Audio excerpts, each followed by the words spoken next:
విశ్వాస జీవితంలో దేవుని విషయంలో మాత్రం మనం ఎప్పుడు వెనుకంజ వేయకూడదు. దేవుని విషయంలో మనం ఎప్పుడు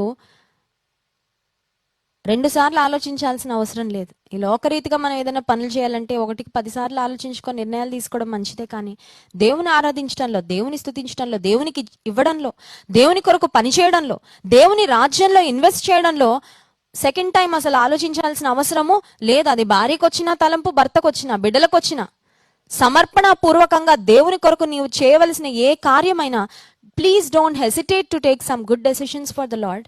ఎందుకంటే మీరు కుటుంబంగా దేవుని కొరకు తీసుకునే మంచి నిర్ణయాల ద్వారా మీ కుటుంబం ఆశీర్వదించబడుతుంది, మీ కుటుంబం దీవించబడుతుంది.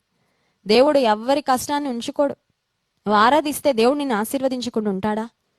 నువ్వు దేవునికి ఇస్తే దేవుడు నీ గుప్పిలిని నింపకుండా ఉంటాడా? దేవుని కొరకు నీ శక్తిని, నీ బలాన్ని ఖర్చు పెడితే దేవుడు నిన్ను బలహీనమైన స్థితిలో వదిలేస్తాడా?